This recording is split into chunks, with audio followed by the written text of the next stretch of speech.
ꯈꯨꯔꯨꯝꯖꯩ ꯃꯌꯥꯝ ꯑꯩꯈꯣꯏ ꯃꯌꯥꯝ ꯑꯩꯈꯣꯏ ꯉꯁꯤ ꯆꯥꯗꯣꯏꯁꯦ ꯄꯣꯛ ꯀꯔꯤ ꯁ꯭ꯃꯣꯛ ꯄꯣꯛ ꯍꯥꯏꯕꯗꯤ ꯌꯥꯏ ꯊꯣꯡꯂꯦ ꯃꯌꯥꯝ ꯁꯤ ꯂꯩ ꯄꯤꯁ ꯑꯃꯨꯛꯐꯥꯎ ꯆꯥꯗꯣꯏꯅꯤ ꯁꯤꯅ ꯑꯍꯥꯟꯕꯅꯤ ꯀꯩꯅꯣ ꯇꯧꯔꯦ ꯁꯣꯏꯕꯨꯝꯒ ꯊꯣꯡꯉ ꯆꯥꯕꯅꯦ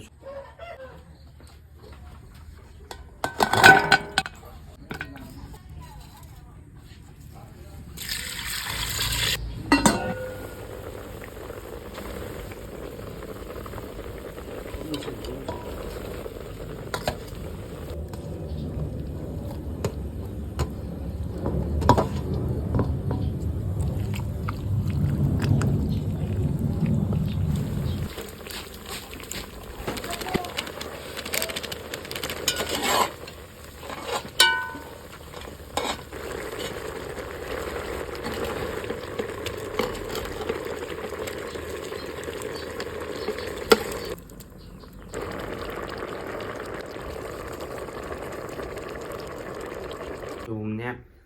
ꯊꯣꯡ ꯆꯥꯗꯣꯏꯕ ꯃꯌꯥꯝꯁꯦ ꯒ꯭ꯔꯦꯚꯤꯁꯤ ꯂꯩꯔꯦ ꯌꯥꯡꯈꯩ ꯀꯩꯀꯩ ꯊꯥꯛꯇꯦ ꯃꯆꯨ ꯀꯩ ꯊꯥꯛꯇꯦ ꯑꯗꯨꯝ ꯊꯣꯡꯕꯅꯦ ꯑꯗꯨ ꯁꯤꯅ ꯌꯣꯡꯆꯥꯛ ꯑꯔꯤꯕ ꯍꯥꯏꯕꯗꯤ ꯑꯩꯈꯣꯏ ꯍꯥꯟꯅ ꯌꯣꯡꯆꯥꯛꯇꯣ ꯃꯀꯨ ꯍꯦꯛꯇꯣꯛꯑꯒ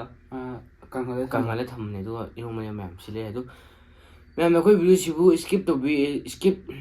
ꯆꯥꯛꯁꯟꯗꯕꯤ ꯌꯦꯡꯕꯤꯔꯝꯃꯣ ꯂꯣꯏꯕꯨ ꯌꯦꯡꯕꯤꯔꯝꯃꯣ ꯃꯌꯥꯝ ꯑꯗꯣ ꯃꯌꯥꯝꯅ ꯑꯩꯈꯣꯏ ꯚꯤꯗꯤꯑꯣꯁꯤꯕꯨ ꯑꯍꯥꯟꯕ ꯌꯦꯡꯕꯤꯕ ꯑꯣꯏꯔꯗꯤ ꯂꯥꯏꯛ ꯁꯤꯌꯔ ꯁꯕꯁꯀ꯭ꯔꯥꯏꯕ ꯇꯧꯕꯤꯔꯝꯃꯣ ꯑꯗꯨꯒ ꯕꯦꯜ ꯑꯥꯏꯀꯣꯟꯁꯤ ꯅꯝꯕꯤꯔꯝꯃꯣ ꯑꯗꯨ ꯇꯥ ꯂꯦꯝꯕꯗ ꯈꯨꯠꯁꯦ ꯈꯔ ꯁꯣꯛꯈ꯭ꯔꯦ ꯇꯨꯞꯄꯦ ꯑꯗꯣ ꯃꯌꯥꯝ ꯆꯥꯕ ꯍꯧꯅꯕ ꯇꯧꯔꯁꯦ ꯑꯩꯈꯣꯏ ꯚꯤꯗꯤꯑꯣꯁꯦ ꯃꯨꯛꯕꯥꯡꯁꯦ ꯆꯥꯕ ꯍꯧꯔꯁꯦꯕ ꯑꯍꯥꯟꯕꯗ ꯆꯥꯗꯣꯏꯅꯤ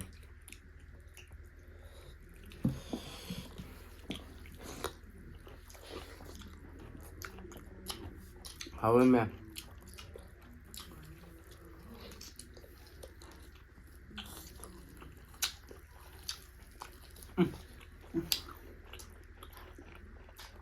Sức có ngon gì ạ? Vậy thuộc cái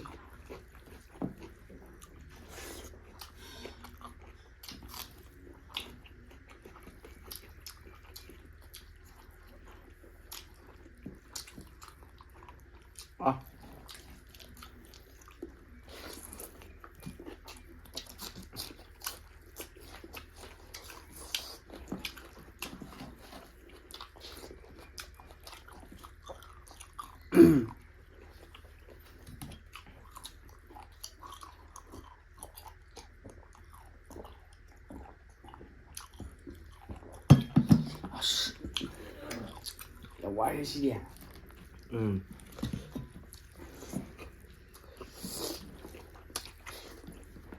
Nó sẽ hầu nào?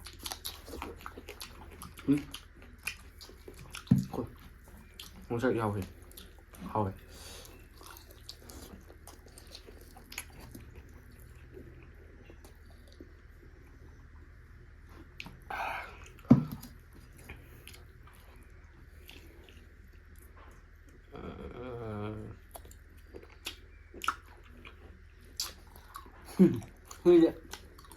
Nó sao cứ mà ngon rồi.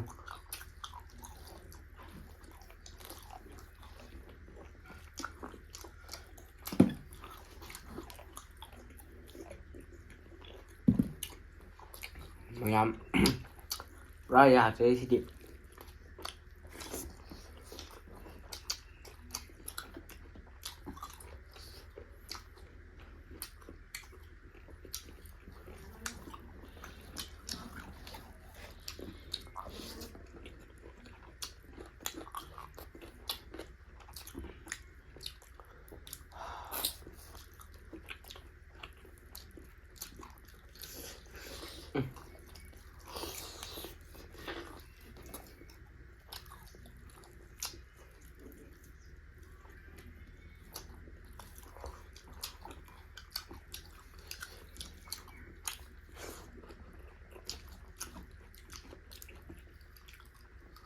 Làm cái nó xin làm buổi đó kìa.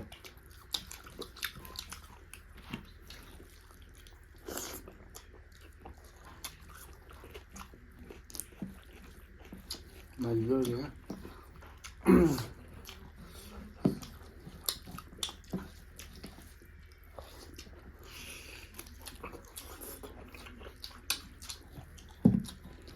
Muốn một điểm thu từ mà đấy juga. Sao cảm thấy cái gì kìa.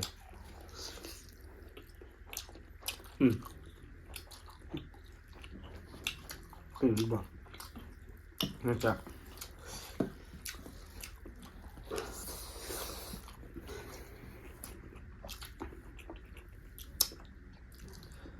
ꯊꯨꯝꯃꯤ ꯁꯤ ꯌꯣꯡꯆꯥꯛꯁꯤꯗꯤ ꯈꯥꯃꯦꯟ ꯑꯁꯤꯟꯕꯁꯤ ꯑꯩ ꯀꯥ ꯍꯦꯟꯅꯕ ꯑꯣꯏꯗꯦ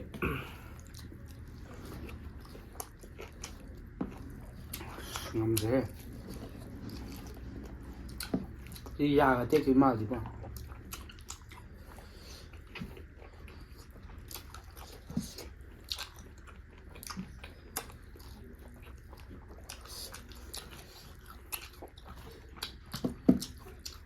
ꯃꯦꯝ ꯁꯥꯏꯕ ꯉꯝꯗꯦ ꯍꯥꯏꯖꯕ ꯋꯥꯅꯤ ꯍꯥꯎꯕꯩꯗꯤ ꯕꯦꯔꯥꯅꯤ ꯍꯥꯎꯗꯤ ꯍꯥꯎꯋꯦ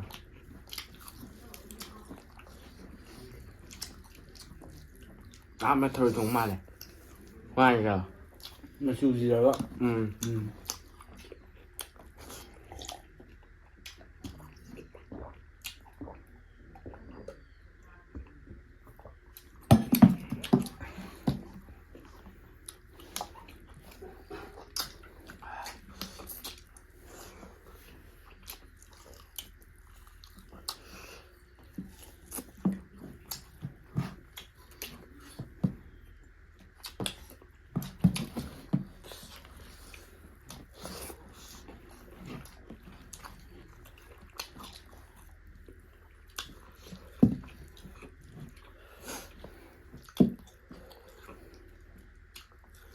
ꯇꯥꯃꯣ ꯀꯩꯅꯣꯗꯣ ꯀꯩ ꯑꯗꯨꯝ ꯌꯦꯟꯒꯤ ꯑꯃꯅ ꯃꯥꯟꯅꯕꯗꯣ ꯑꯗꯨ ꯆꯥꯎꯅ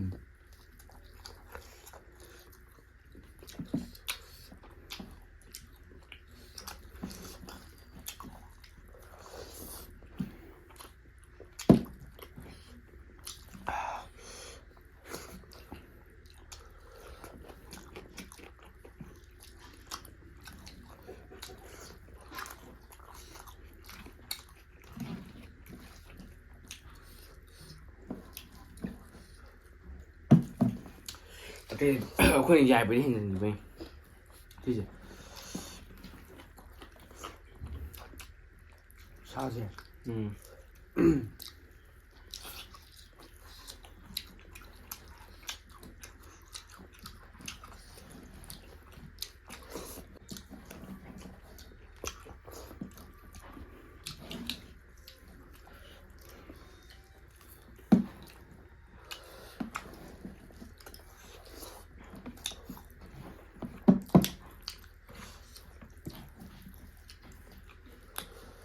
ꯑꯩꯈꯣꯏꯗꯤ ꯁꯨꯃꯥꯏꯅ ꯇꯧꯕꯅꯤꯅ ꯈꯪꯗꯦ ꯑꯁ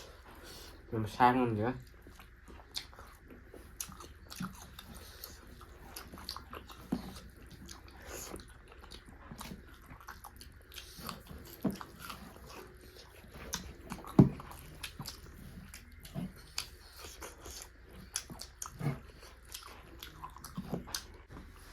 ꯁꯣꯏꯕꯨꯝ ꯆꯥꯁꯤꯜꯂꯣ ꯆꯥꯏꯌꯦ ꯑꯗꯨꯗꯤ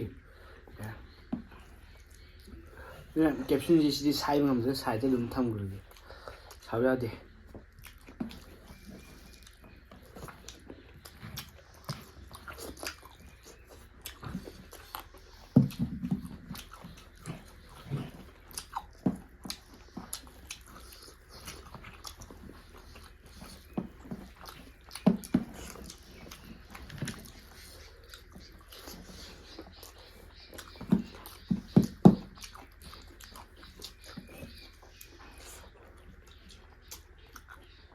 ꯁꯤꯁꯤꯡꯒꯤꯗꯣ ꯌꯣꯡꯆꯥꯛ ꯏꯔꯣꯝꯕ ꯍꯥꯎꯋꯦ ꯃꯦꯝ ꯈꯇꯪ ꯂꯣꯟꯕꯅꯦꯕ ꯑꯗꯣ ꯑꯩꯅ ꯆꯥꯅꯤꯡꯅ ꯍꯥꯞꯄ ꯆꯥꯕꯅꯦ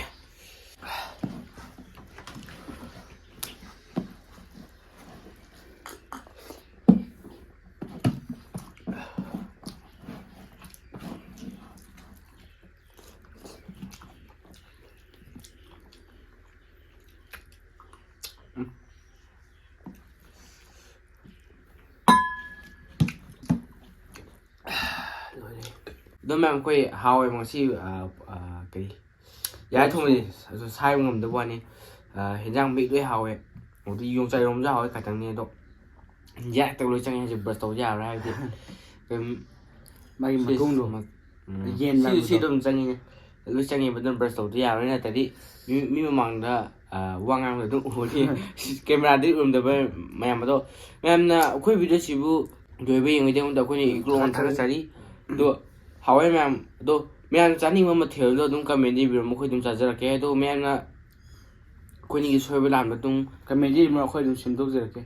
ꯑꯗꯨ ꯃꯌꯥꯝ ꯉꯁꯤꯒꯤ ꯂꯣꯏꯁꯤꯟꯖꯔꯒꯦ ꯃꯊꯪ ꯚꯤꯗꯤꯑꯣꯗ ꯎꯅꯁꯦ ꯉꯁꯤꯒꯤꯗꯤ ꯕꯥꯏ ꯕꯥꯏ